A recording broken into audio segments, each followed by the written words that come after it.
Agora pode sentar, irmãos. Aleluia. Aleluia. Você sabe, irmãos, que uma das principais, podemos dizer, coisas que nós devemos fazer é quebrar a religiosidade. Você não pode ser religioso. Nós somos cristãos. Cristão não tem nada a ver com religião. Então, às vezes as pessoas elas gostam de uma religião.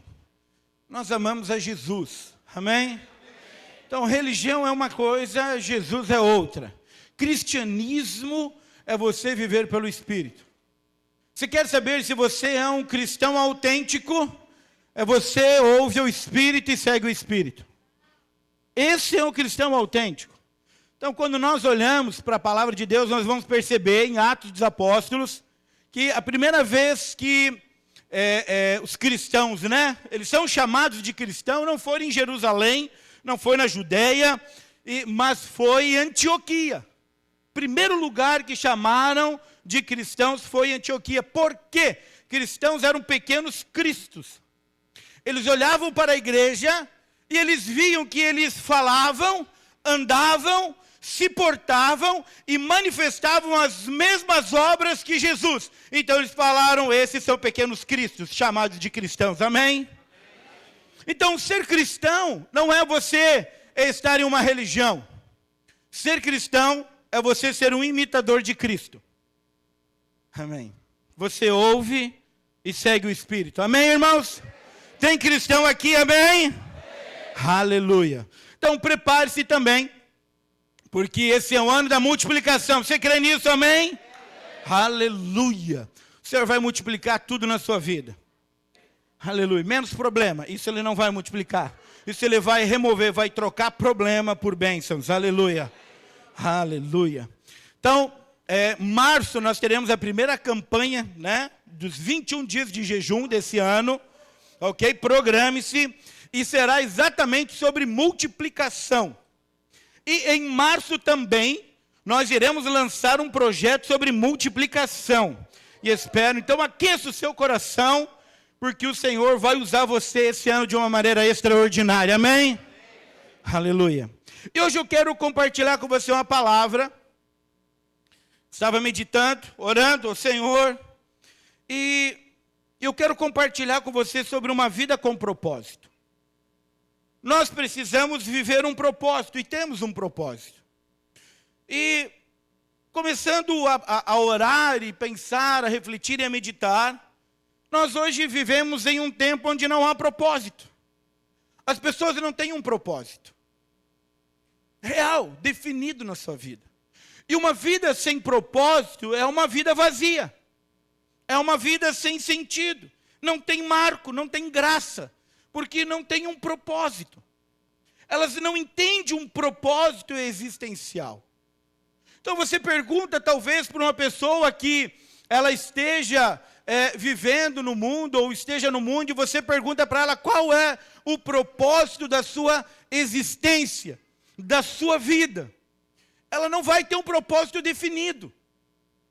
Outras pessoas vão ter propósitos definidos, sim. Talvez o propósito, que elas dizem, o propósito da minha vida é eu viver pelos meus filhos. Talvez outros, o propósito da minha vida é envelhecer e cuidar dos meus pais. Talvez outro propósito da minha vida é dar uma vida boa para minha esposa ou para o meu marido. Talvez outros dizem, o propósito da minha vida é ganhar recursos e ter dinheiro e aproveitar e deixar muitos bens para os meus filhos. E por isso, se você for analisar por um instante, é que muitas pessoas perdem o propósito. Ficam ansiosas, depressivas, sem ânimo de viver, porque perderam o propósito da vida. Porque talvez o cônjuge se separou. Não quis mais. E aí então acabou o propósito da vida. Se afunda talvez em bebidas, vícios, tristezas, angústias, mágoas, desilusões, e acaba muitas vezes com depressões. Ou talvez, propósito da vida eram os filhos. E os filhos crescem e não sonham o sonho dos pais, e não fazem o que os pais querem, talvez abandonam os pais, rejeitam os pais, e aí então, talvez em outras situações, morrem antes que os pais, em tragédias, e aí então, perdeu-se o propósito da vida. E aí entra as ansiedades, desilusões, depressões, porque perderam o propósito. Então, decepções da vida, tristeza, desilusões, mágoas, feridas, perdas, fazem com que pessoas percam o propósito da vida. Porque não entendem e não sentem mais uma razão pela qual viver. Mas hoje eu estou aqui para te dizer que Deus tem um propósito para você. Ele tem um propósito de vida para você. Em contrapartida, há uma outra maneira também de pessoas ficarem desanimadas, cansadas, abatidas, tristes, sem um sentido, porque lutam muitas vezes contra o propósito de Deus. O propósito de Deus é estabelecido nas suas vidas, mas eles não querem. E isso se torna desgastante, desanimador, cansativo. É como alguém nadar contra a correnteza de um rio. Sabe, o rio está indo em uma direção e ele diz, eu não quero ir na direção do rio, não quero deixar que o rio me leve, eu quero nadar contra a correnteza. E aí ele nada e não sai do lugar, ele cansa, porque ele está correndo e está nadando contra o propósito de Deus estabelecido para a sua vida. Isso é desgastante, isso é desanimador, é cansativo. Sabe, por isso eu quero dizer para você, a melhor coisa que você tem é deixar que o Espírito conduza você, dentro do propósito que Ele tem. Então, quando Deus ele criou o homem, ele havia um propósito. Sabe, ler isso, ter uma clareza disso, do propósito de Deus, para o ser humano é fundamental, para que você tenha uma vida de desfrute com o Pai. Então, ao criar o homem, ele já tinha estabelecido um propósito. E aí, então, ele criou o homem. Muitas pessoas acham que Deus criou e depois gerou um propósito. Não, hoje eu quero dizer para você, Deus tem um propósito, Ele gera um propósito, e depois Ele gera aquele que cumpre o propósito. Amém? Então, você não é um acaso, você não é um acidente, você não é um engano. Você é um desejo profundo do coração de Deus. Você entende? Você talvez possa pensar, Deus se enganou, Deus errou, foi um acidente, a minha mãe não queria engravidar, meu pai não queria me ter, eles me deixaram, eles me abandonaram, eles não me criaram, e realmente eles deixaram isso claro, falaram, mas eu quero dizer para você, não. Isso é um equívoco. Talvez pessoas erraram com você, mas o projeto e o propósito de Deus para você, ele foi estabelecido antes que você nascesse, amém? Então é óbvio que o diabo, o nosso inimigo, ele vai tentar atrapalhar os propósitos e os planos do nosso Pai Criador. Claro que vai, mas eu quero dizer para você que o nosso Pai, Ele é poderoso para fazer infinitamente mais do que tudo aquilo que você pede e pensa. E se eu andar pela fé e crer nele. Projeto para mim, vai ter projeção? Aleluia. Efésios capítulo 3, verso 20 e 21. Ora, aquele que é poderoso para fazer infinitamente mais do que tudo quanto pedimos ou pensamos, conforme o seu poder que opera em nós. E a Ele seja glória na igreja e em Cristo Jesus por todas as gerações e para todos sempre. Amém. Amém? Então diga comigo, ora, aquele que é poderoso para fazer infinitamente mais do que tudo que eu peço ou que eu penso, conforme o poder de Deus que opera em mim. Esse é meu Pai. Ele é teu Pai. Então, deixa eu dizer algo para você. Poderoso para fazer infinitamente já é muito, porque infinito é infinito. mas é infinitamente mais. Então, deixa eu dizer para você, você precisa crer nessa verdade. Então, se você não tinha um propósito, você não entendia um propósito da sua vida, hoje você vai entender. Se você tinha perdido o propósito, ele vai ser restabelecido. Se você fugia do propósito, você vai parar de fugir em nome de Jesus, amém?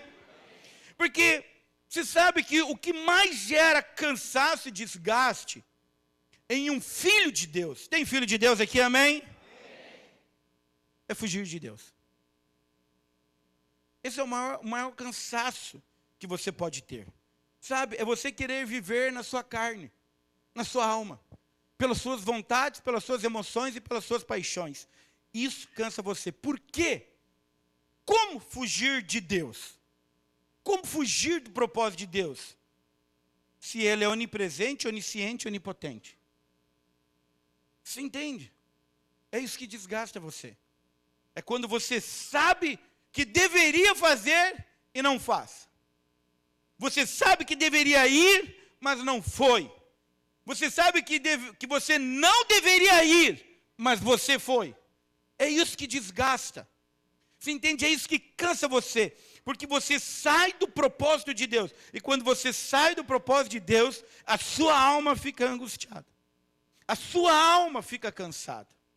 Por isso que lá em Mateus, projeto para mim, capítulo 11, verso 28, 29, diz assim: Vinde a mim todos que estáis cansados e sobrecarregados, que eu vos aliviarei. Tomai sobre vós o meu jugo, aprendei de mim, porque sou manso e humilde de coração, e acharei descanso para a vossa alma, amém? Deixa eu dizer algo para você, o seu espírito nunca cansa. Nunca. O seu espírito está pronto. Jesus diz, o espírito está pronto, a carne é fraca. Então, veja que momentos nós podemos ficar cansados, sobrecarregados, claro que sim, sem dúvida nenhuma. Isso é um fato para mim, para você, sabe? Porque em algum momento da nossa vida isso pode acontecer. Em algum momento da nossa vida, nós podemos estar tentando nadar contra a correnteza, porque não percebemos o fluir do Espírito.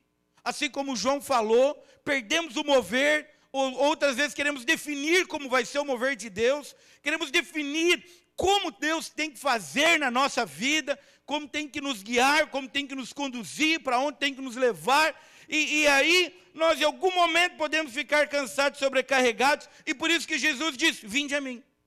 Porque quando nós vamos a Jesus, primeira coisa, ele alivia a condenação. Ele diz, não há nenhuma condenação sobre você, meu filho. Eu te amei, eu te escolhi, estabeleci. Tem um propósito. Não tem nenhum. Se saiu da rota, vou colocar novamente. Ele alivia sobre você. E aí ele diz assim, olha, coloque sobre você o meu jugo. Qual é o jugo? Você é justiça de Deus em Cristo Jesus. Não há nenhuma condenação. Aprenda. Ele diz, aprenda de mim. Ele está dizendo, aprenda comigo. Qual foi a vida de Jesus? Uma vida que serviu a Deus, amou a Deus, tinha conexão com Deus, amava a Deus, ele orava a Deus e viveu para Deus. E disse, então aprenda comigo. Porque eu sou manso e eu sou humilde. Eu vou te ensinar longanimamente, sem pressa, certo? Dessa maneira. E você vai achar descanso para a sua alma. Porque você vai perceber que o propósito, você entra no propósito novamente. Amém? Aleluia. Mas, e aí, vamos colocar qual é o propósito de Deus. Porque isso é uma realidade. Nós sabemos que Deus tem um propósito, sabemos. Sabemos que Deus tem um chamado, sabemos. Mas qual é o propósito? Então, nós precisamos compreender isso. E aí, para nós entendermos isso, nós precisamos ir para o início de todas as coisas. Quando Deus, Ele cria todas as coisas. E aí eu quero ler com você, Gênesis capítulo 1, verso 26 a 28. E eu quero falar para você, um dos propósitos de Deus é ter filhos que o representem. É ter um representante.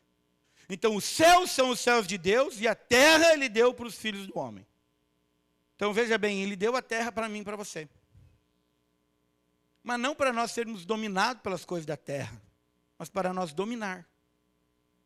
Para nós o representarmos aqui.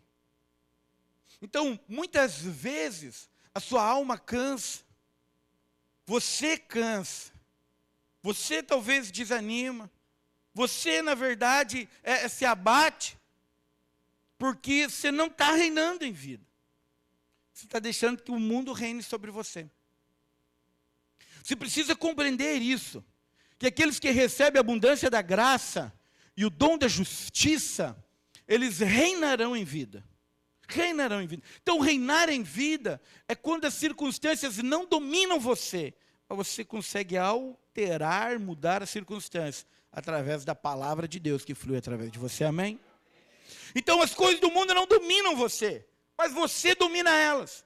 Então, lá em Gênesis capítulo 1, verso 26, diz assim: também disse Deus, façamos o homem à nossa imagem, conforme a nossa semelhança, tenha ele domínio sobre os peixes do mar, sobre as aves do céu, sobre os animais domésticos, sobre toda a terra e sobre todos os répteis que rastejam pela terra.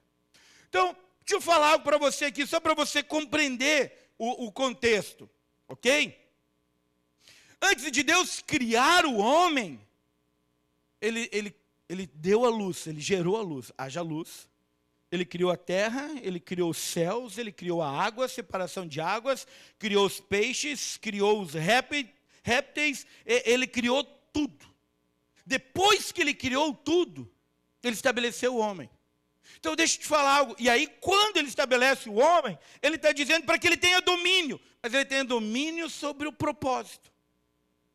Então Deus, antes, tem estabelecido na sua mente isso, no seu coração. Antes de Deus chamar você, Ele já tinha um propósito para a sua vida. Você não está no tempo errado, você não está no lugar errado e nem na cidade errada. Você nasceu na família certa, no tempo certo, tem a idade certa, no lugar certo, para cumprir o propósito pelo qual o Senhor tem na sua vida, amém? Isso é real. Bom, seguindo. Criou Deus, pois, o homem à sua imagem, a imagem de Deus o criou. Homem e mulher os criou. E Deus os abençoou e lhe disse: sede fecundos, multiplicai-vos, enchei a terra. E sujeitai-a. Dominai sobre os peixes do mar, sobre as aves do céu e sobre todo animal que rasteja pela terra. Então, veja bem que Deus, Ele cria o homem à sua imagem e semelhança, porque Ele está criando a sua natureza e também a sua autoridade representativa. Para que o homem exerça autoridade aqui na terra. Então hoje eu e você como igreja, nós somos a expressão de Deus aqui na terra, porque somos o corpo de Cristo, amém? Fomos chamados para exercer essa autoridade representativa. Então veja que primeiro Deus cria um propósito, e depois Ele cria alguém para cumprir o propósito. Você percebeu isso? Primeiro Deus gerou um propósito para você, e depois Ele gerou você para manifestar o propósito ao mundo, aleluia. Olha o que nós lemos, presta atenção. Também disse Deus. Pode projetar de novo o 26. Preste atenção. Façamos o homem à nossa imagem, conforme a nossa semelhança. Tenha ele domínio sobre os peixes do mar, sobre as aves do céu, sobre os animais domésticos, sobre toda a terra e sobre todos os répteis que rastejam pela terra. Esse é o propósito. Primeiro Deus fala o propósito. O propósito de criar o homem à sua imagem e semelhança, certo? É para que ele tenha domínio. Ele estabeleceu o propósito. Depois que ele estabeleceu qual era o propósito da criação do homem e da mulher, no verso 27, diz: Deus criou, pois, o homem à sua imagem, a imagem de Deus o criou. Então, uma vida sem um propósito, ela se torna uma vida vazia. Quando alguém não tem um propósito de vida estabelecido por Deus, não vive o propósito, ele vai viver uma vida vazia nos seus dias.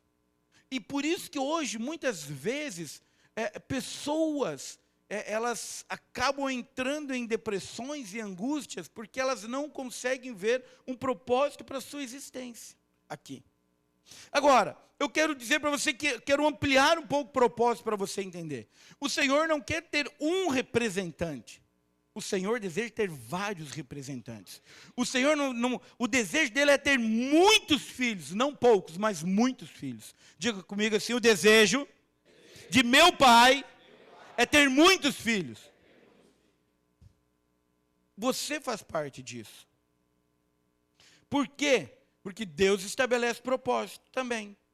Verso 28. E Deus os abençoou e lhe disse: sede fecundos, multiplicai-vos e enchei a terra. Então o desejo do Senhor era que todos, através de Adão e Eva, sem o pecado, Adão e Eva então fossem fecundos, multiplicassem e fossem encher a terra, povoar e dominar a terra. Então que o expressassem e o representassem aqui na terra, exercendo essa autoridade, tendo sobre isso. Esse é o propósito inicial de Deus, através da filiação.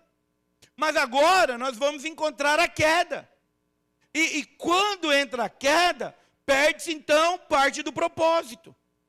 Então Deus também nunca desejou obrigar ninguém a nada. Nada. Irmãos, isso é um fato. Você não é obrigado a vir ao culto. Você não é obrigado a estar na célula. Se alguém te obrigou a aceitar Jesus? Ninguém. Deus nunca te obrigou a nada. Você não é obrigado. Deus nunca obrigou ninguém a nada. Incrivelmente, Jesus, sendo o próprio Deus aqui na terra, ele chama os seus discípulos e diz: vinde após mim e segue-me, vinde após mim. E cada um pode escolher seguir Jesus ou não. Então, quando você encontra Jesus com aquele jovem rico, certo? Que a Bíblia menciona, e aí aquele jovem rico, ele diz que ele cumpre todos os mandamentos, arrisca na lei. A Bíblia diz que Jesus o amou. Jesus o amou. E disse: então uma coisa só basta. Vende tudo que tem, dê aos pobres, vem e segue-me. E aquele jovem rico entristeceu porque era muito rico e ele foi embora. Ele não vendeu e não seguiu Jesus. Mas a Bíblia diz que Jesus o amou. Então Jesus, ele estava obrigando aquele jovem rico a vender tudo? Claro que não. O que ele estava dizendo é que na lei o primeiro mandamento era: amarás teu Deus sobre todas as coisas. E ele está dizendo que você não consegue cumprir toda a lei. Não consegue. É isso que ele está mostrando para aquele jovem rico. Se aquele jovem rico olha para Jesus e diz: Jesus, não dá. Tenho muito dinheiro. Eu sou rico. Não posso vender tudo. Eu não consigo guardar os mandamentos. Não consigo guardar a lei. Não consigo. Jesus ia dizer para ele: então somente creia em mim. E siga-me. Amém? Você está entendendo? Então Jesus, ele obrigou? Não. E Deus também nunca obrigou ninguém a nada. Por isso, esse é um dos motivos que Deus, ele colocou a árvore da árvore da vida e do conhecimento do bem e do mal no meio do jardim. Às vezes as pessoas perguntam: pastor, por que Deus fez isso? Olha aí. Aí eles brincam, né? Adão pecou, quando chegar lá no céu eu vou pegar Adão. Eu disse: eu não vou pegar Adão nada. Eu quero abraçar Jesus. Então veja bem, mas presta atenção aqui. Deus, ele criou tudo, criou propósito, colocou Adão e Eva para morar no jardim, e ele diz: de tudo que eu criei, você pode desfrutar de tudo. Aqui está a árvore da vida, ela te dá a vida eterna. Aqui a árvore do conhecimento do bem e do mal, nela você não come, porque se comer você vai morrer. Aí você fica pensando: mas se Deus não tivesse colocado a árvore do conhecimento do bem e do mal, Adão e Eva não tinham pecado. É verdade, não tinha. Mas e o poder de escolha fica onde? Não ia ter o poder de escolha. Então primeiro Deus cria tudo para o homem, coloca o homem no jardim, diz tudo para você usufruir, e para você cultivar, para você comer. E aí depois disso, ele ainda vem conversar com Adão todo dia na viração do dia. Mostra para Adão o quanto ele é amado. Depois de tudo isso, obviamente ele permite que Adão e Eva escolham se querem segui-lo e amá-lo, ou se não querem. Veja que você consegue entender que isso acontece na sua vida também. Deus, ele não quer te obrigar. O desejo dele é sempre te atrair pelo amor. Por isso que quando nós cantamos é inevitável, é inevitável, é inevitável, ele sempre vai nos amar, ele sempre vai nos amar, porque ele decidiu nos amar. É inevitável. Agora, as duas árvores ele coloca no meio do jardim. Projeto para nós, eu vou ler na RA, e depois eu vou ler também na ARA, né? E depois eu quero ler na NTLH. A NTLH você não precisa projetar, não.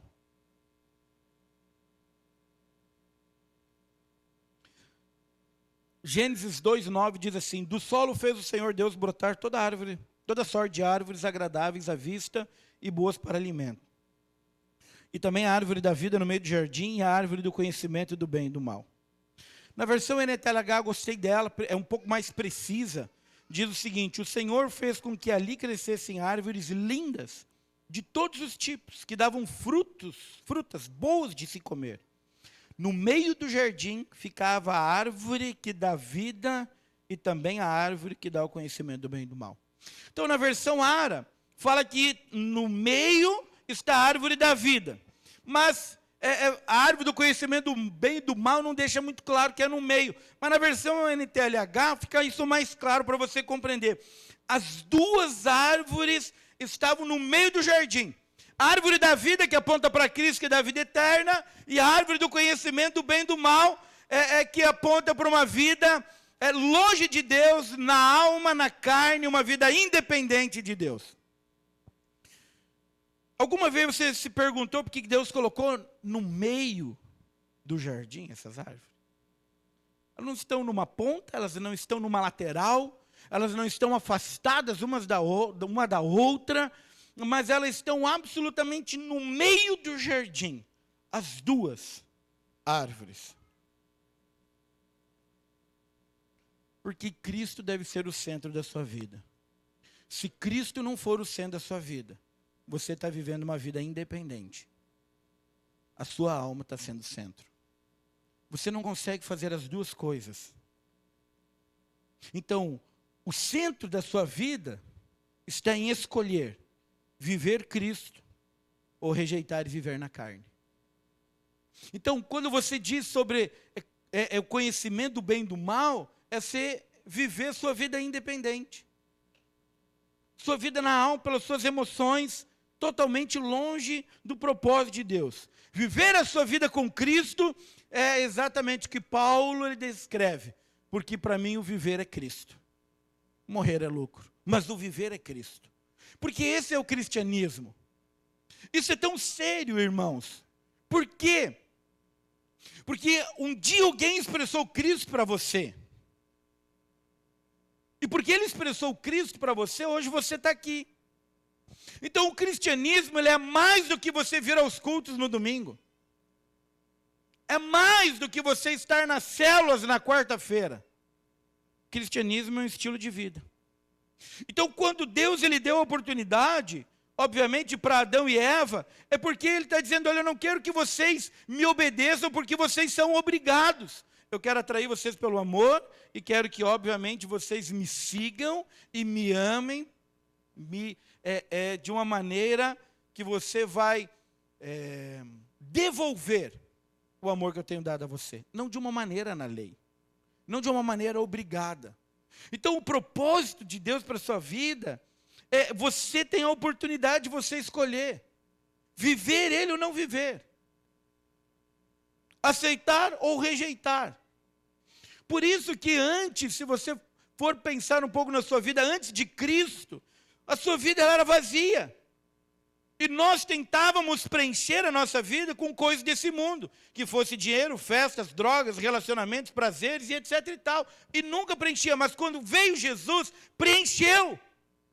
Exatamente, nós descobrimos que o ponto central da nossa vida é Cristo em nós. Por isso que Paulo, quando ele ora que tem uma revelação de Cristo em nós. Esse é o ponto central. Cristo em nós é a manifestação de Deus aqui na terra. A igreja, exatamente. Agora, houve a queda, nós sabemos disso, Adão e Eva comeram da árvore do conhecimento do bem e do mal, decidiram viver pelas suas emoções, pela alma, por uma vida independente, é real. Então, mas agora o propósito de Deus mudou? Não. O propósito de Deus, ele nunca mudou. Uma vez estabelecido, ele se cumpre. Então, deixa eu dizer algo para você, o propósito de Deus jamais vai mudar. Você pode não querer viver o propósito, você pode rejeitar o propósito, mas você não consegue mudar o propósito de Deus para a sua vida. Não consegue. Isso é real. Então, quando você olha para esse início, você consegue perceber que agora Deus precisa restabelecer novamente esse propósito. E então ele guarda a raça humana através de Noé, porque os outros todos tinham se contaminado com os nefilins, que eram com a raça de gigantes e de anjos caídos. Guarda a raça humana através de Noé. Depois ele chama Abraão, sabe, faz uma aliança com Abraão, inicia um povo, sabe, faz o teste de aliança com Abraão, mostra, gera um povo, mostra para o povo a santidade, quem Deus é, o padrão de Deus que é altíssimo através da lei, e mostra que eles não estão conseguindo, e jamais vão conseguir cumprir a lei, e que a carne está corrompida, porque a lei mostra a enfermidade da carne, o pecado. Por isso que Paulo diz que onde abundou o pecado, superabundou a graça. A lei, quanto mais lei, é mais pecado. Porque mostra a enfermidade da carne, que o homem estava corrompido. Sabe que a natureza da carne é contra Deus, e por isso que Paulo fala que o Espírito milita contra a carne contra o Espírito, e os dois são opostos entre si, Efésios capítulo 6. Então veja bem, que agora nós conseguimos entender que Deus ele faz e prepara a vinda de Jesus, e a lei menciona sobre o Messias, aquele que deveria vir e cumprir toda a lei. Fala, os profetas profetizam e anunciam que um dia viria o Salvador, o Yeshua. Os salmos falam do nosso Salvador, e então veio Jesus, que é o nosso Salvador. Deus, obviamente, desce na forma de filho, barriga de Maria, 9 meses, cresce e cumpre o propósito cabalmente. E ele estabelece agora, restabelece, podemos dizer assim, o propósito original de Deus. Ter muitos filhos que o representam e o expressam. Esse é o propósito de Deus para mim e para você, aqui na terra. Nós somos filhos. Filhos nos representam. Eu quero mostrar isso para você na palavra, amém? Você está comigo, irmão? Amém. Você está entendendo? Entendendo já são menos. Está comigo, está todo mundo, mas entendendo já. Mas, irmão, depois você pode me perguntar. Talvez seja muita informação, talvez você nunca tinha pensado em um propósito estabelecido de Deus para a sua vida. Talvez é porque o mundo ensina. Deixa a vida me levar, né? A vida leva eu. E talvez você cantou muito isso. Talvez você pense dessa maneira, mas eu digo não. Cristo leva eu, o Espírito me conduz, que é melhor. É assim que deve ser. Você entende? Então, às vezes, nós pensamos que podemos escrever a mesma história. Podemos escrever a nossa história. Mas eu quero dizer, ou nós andamos na história de Jesus, na história de Deus para nós, ou nós a rejeitamos. Você consegue compreender a importância disso? A importância disso que Jesus, ele fala que há 2 propósitos. Um é a favor e um é contra. Ou você anda nele ou você está contra. Jesus, ele mesmo menciona, quem não é por mim, é contra mim. Jesus define isso. Você entende? Nós precisamos, e quando Jesus ele fala isso, é aquele que restabelece o propósito. Ele não está deixando circunstâncias, porque às vezes as pessoas podem pensar, não, mas tu vê, eu não sou também assim um cristão, aquele negócio todo, mas também não sou dos piores, sou bem meio ali, né? Um pouco vou, um pouco não vou, um pouco ajuda, um pouco não ajuda, um pouco vai. Então assim, Deus entende e tal. Você precisa acordar, filho. Você precisa acordar para essa realidade. Porque é Jesus quem está dizendo, ou você é por mim, ou você é contra. Ou você está juntando comigo, ou você está espalhando. Então, isso é importante nós analisarmos, sim, porque, pare e pensa um pouquinho, eu preciso pensar isso na minha vida. Jesus, ele olha para mim e ele diz, Valdeir, ou você está juntando comigo, ou você está espalhando.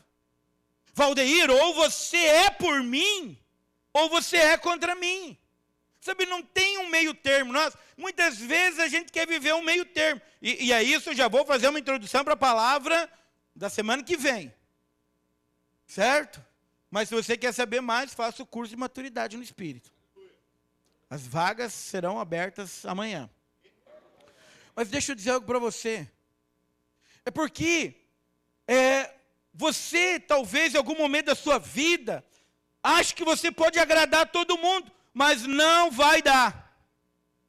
Não dá. A palavra diz que ou eu agrado a Deus e desagrado o mundo, ou eu agrado o mundo e desagrado a Deus. Você vê que a Bíblia não deixa um meio termo. Ela é radical. Você está entendendo nisso? Cristianismo é viver uma radicalidade. Viva essa radicalidade. E muitas vezes, talvez, pessoas perdem o propósito porque não querem viver radicalidade. Porque o mundo vai rejeitar. Vai mesmo. Então, veja bem que eu quero mostrar isso para você agora sobre a vinda, o restabelecimento do propósito de Jesus. Pode vir para cá. Não posso demorar muito, meu tempo está terminando.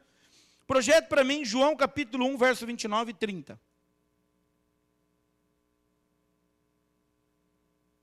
No dia seguinte, viu João a Jesus, que vinha para ele, e disse: Eis o Cordeiro de Deus que tira o pecado do mundo. É este a favor de quem o dizia: após mim, vem um varão que tem a primazia, porque já existia antes de mim. Então veja que Jesus ele veio para resolver de uma vez por todas o pecado. Antes havia o sacrifício anual, mas agora Jesus é o Cordeiro Pascual, o Cordeiro perfeito, que foi a propiciação perfeita pelos pecados, e de uma vez só, ele resolveu o problema do pecado, amém? O problema do pecado está resolvido na sua vida. Mas, você veja que, no verso 29, ele diz: este Jesus, eis aqui, o Cordeiro de Deus, que tira o pecado do mundo. Não são os pecados. É o pecado. Porque por causa do pecado de um só homem, todos se fizeram pecadores. Mas por causa do ato de justiça de um só homem, todos se tornam justos ao crerem de Cristo Jesus. A obra, o pecado de Adão, ele foi tão sério que ninguém podia desfazer. Mas a obra da cruz em Cristo Jesus foi tão poderosa que o pecado não pôde vencer. Ninguém consegue desfazer a obra de Cristo Jesus. Ninguém. Agora, por que o pecado foi resolvido? Porque Jesus veio para restabelecer uma nova raça. Uma nova natureza. Irmão. 3 pessoas. 3. Conseguiram viver sem pecado. Adão, antes de pecar, ele tinha a mesma natureza de Deus. Antes de ele pecar, ele era absolutamente como Deus era. Antes de pecar. Jesus era exatamente a expressão de Deus. Nunca conheceu pecado. Não tinha pecado nenhum. Exatamente a natureza de Deus. 3, é você no novo homem. Você no novo homem. Você tem uma nova natureza. Por isso que a Bíblia diz que as coisas velhas já passaram. Tudo se fez novo. Você não é quem você era. Você é uma nova natureza em Cristo Jesus.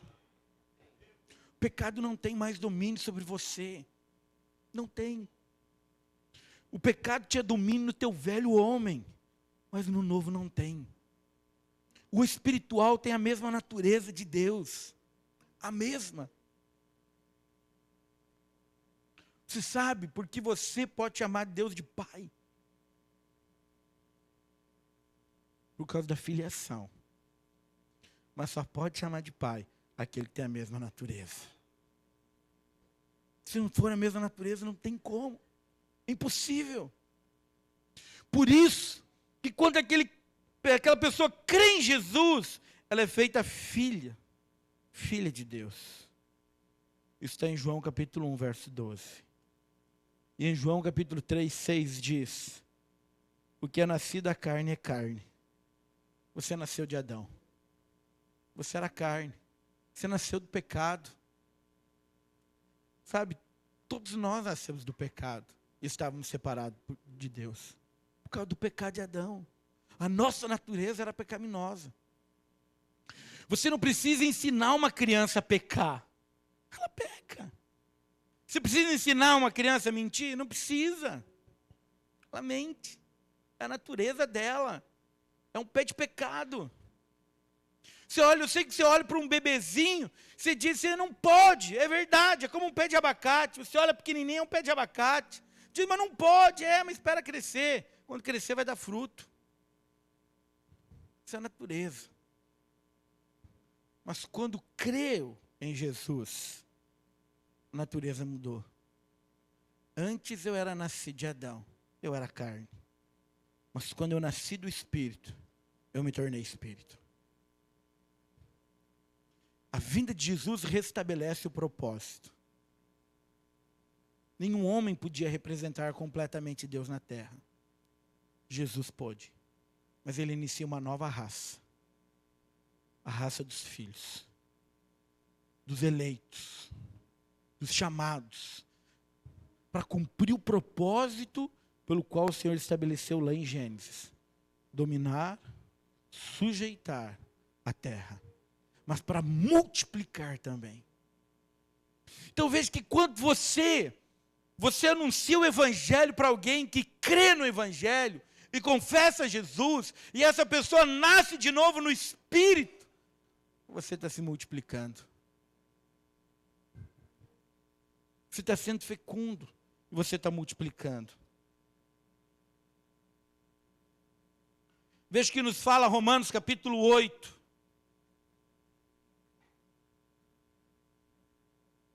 Verso 28. Projeto para nós isso aí. Nós vamos ler um pouquinho mais, você vai projetando daí. Sabemos que todas as coisas cooperam para o bem daqueles que amam a Deus. Nós gostamos desse versículo. Porque ele é real. Todas as coisas cooperam para o bem daqueles que amam a Deus. Daqueles que são chamados segundo o seu propósito. Presta atenção, tem um propósito. Deus tem um propósito para você. Você quer viver uma vida em paz, uma vida feliz, uma vida alegre, uma vida de desfrute, porque a paz, a justiça, a paz e a alegria é fruto do reino de Deus. Se quer viver essa vida, é quando se perde para Deus. É quando se diz, Deus, tá bom, vou parar de fugir, vou parar de lutar, vou parar. Eu perco para o Senhor. Quando você perde para o Senhor, você diz, não tem para onde eu ir.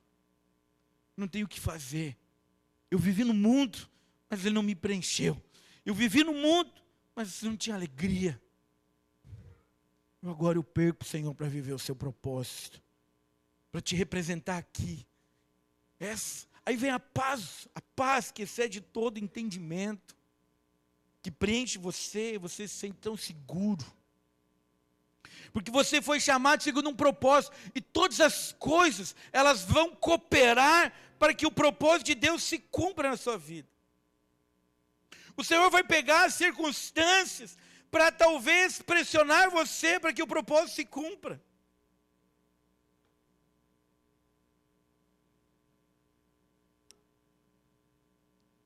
Talvez você canse, porque você está fugindo do propósito. Sabe, talvez você não sabe mais o que fazer, porque no fundo você sabe que você só precisa de uma coisa. perder para Deus. Só isso. Nada além disso. Verso 29. Porquanto os que de antemão conheceu. Ele já te conhecia. Também os predestinou para serem conforme a imagem de seu filho, a fim de que ele seja o primogênito entre muitos irmãos. Ele foi o primeiro de uma nova raça. Você tem a mesma natureza de Cristo Jesus. Você é esse. E aos que predestinou, também chamou, e o que chamou, também justificou, e o que justificou, também glorificou. A banda pode subir. Presta atenção.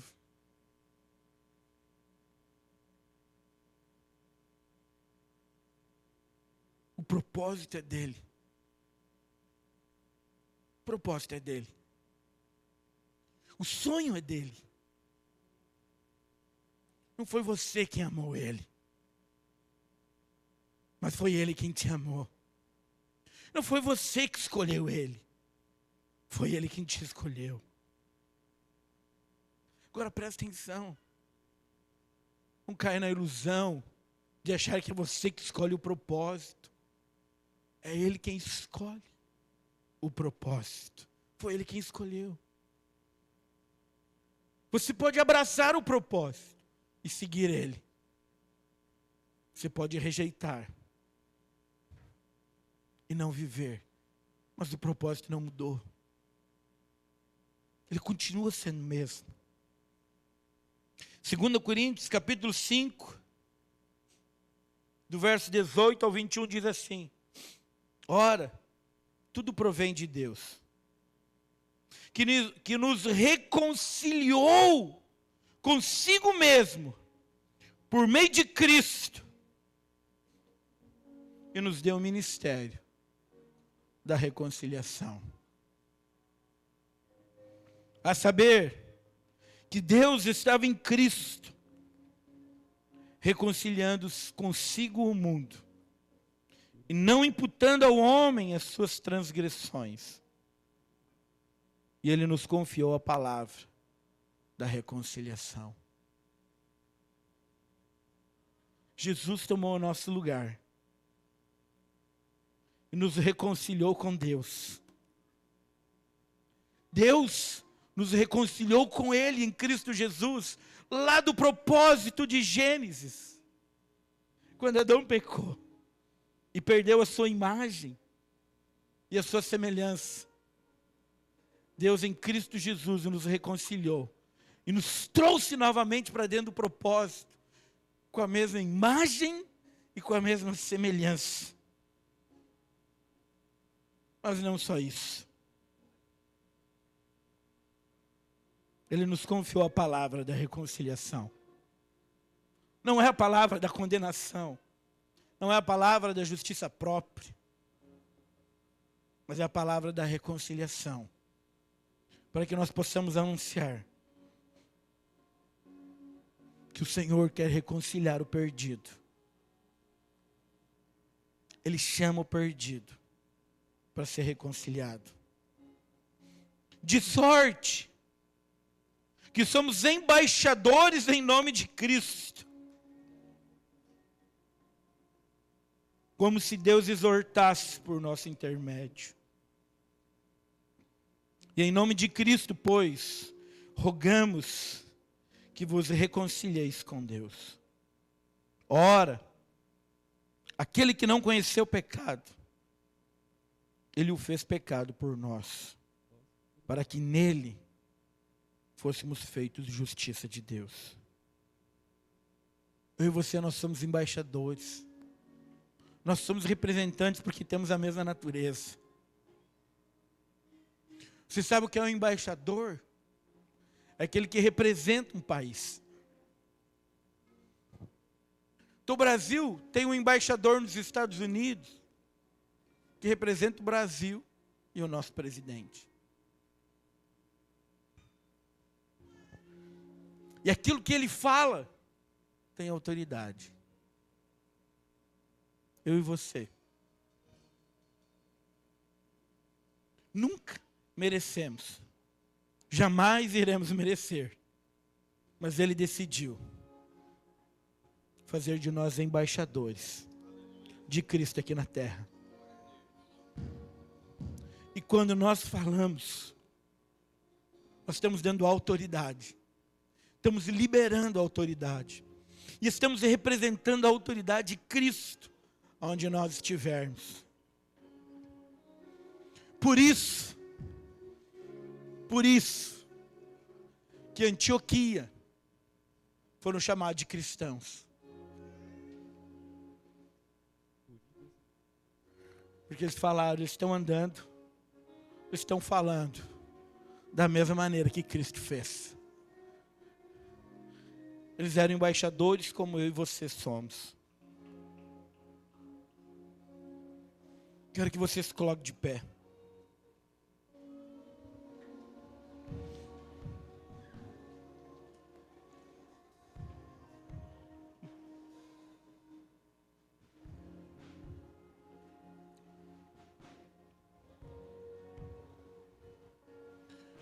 Presta atenção, filho.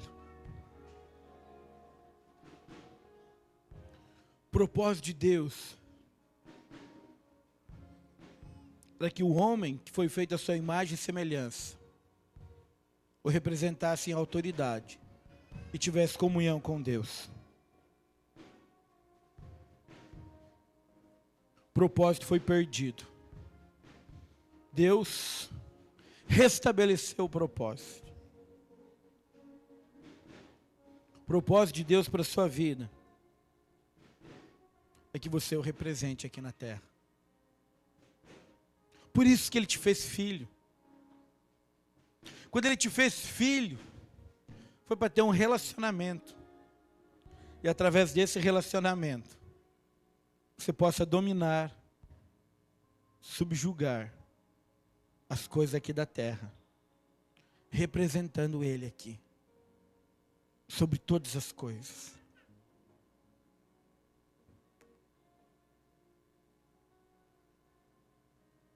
Propósito para você e para mim é que Deus nos abençoou e disse: sede fecundos, multiplique-se, encha a terra, sujeite-a.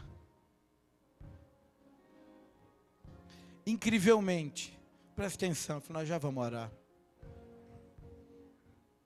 Incrivelmente, você pode ver essas mesmas palavras na boca de Jesus. João 15,16. Não fostes vós que me escolhestes a mim, pelo contrário, eu vos escolhi a vós outros, e vos designei para que vades e deis fruto. Gere, multiplique-se, multiplique-se, multiplique-se. Mateus 28. E Jesus, aproximando-se, falou-lhes dizendo: toda autoridade ela me foi dada no céu e na terra. Ide, portanto, e fazei discípulos de todas as nações. Me represente. Eu fiz discípulos. Façam discípulos. Feche os seus olhos por um instante.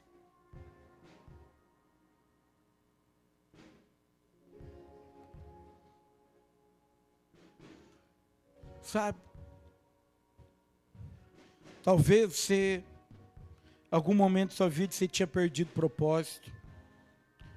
Achou que tinha tudo acabado. Não estava encontrando razão para a sua existência. Hoje eu estou te dando ela. Deus te escolheu. Porque Ele tem um propósito para você. Que você o represente aqui na terra. Talvez você fugiu de seu propósito. Talvez você estava nadando contra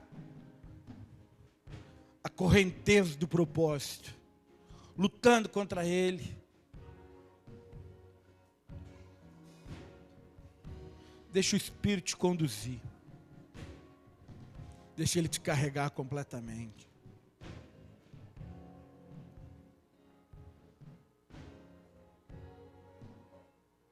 Perca para Deus. Perca para Ele. Hoje, o Espírito está ministrando no seu coração, restabelecendo propósitos sobre a sua vida, chamados, convicções, certeza, alinhando destinos, alinhando projetos, alinhando seus dias aqui na terra, para viver para Ele.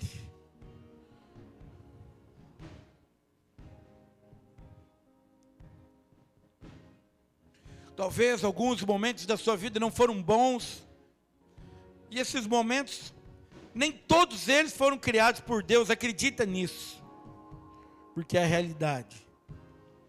Mas Deus, Ele pode pegar esses momentos ruins e fazer com que coopere para o seu bem, dentro do propósito que Ele tem estabelecido para você.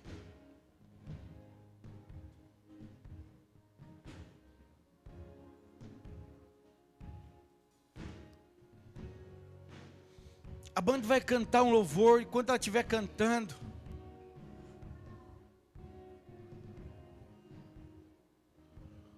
talvez hoje a nossa melhor oração seja: Jesus, eu entrego tudo a Ti. Entrego meu coração, entrego a minha mente, eu entrego os meus dias, entrego a minha existência,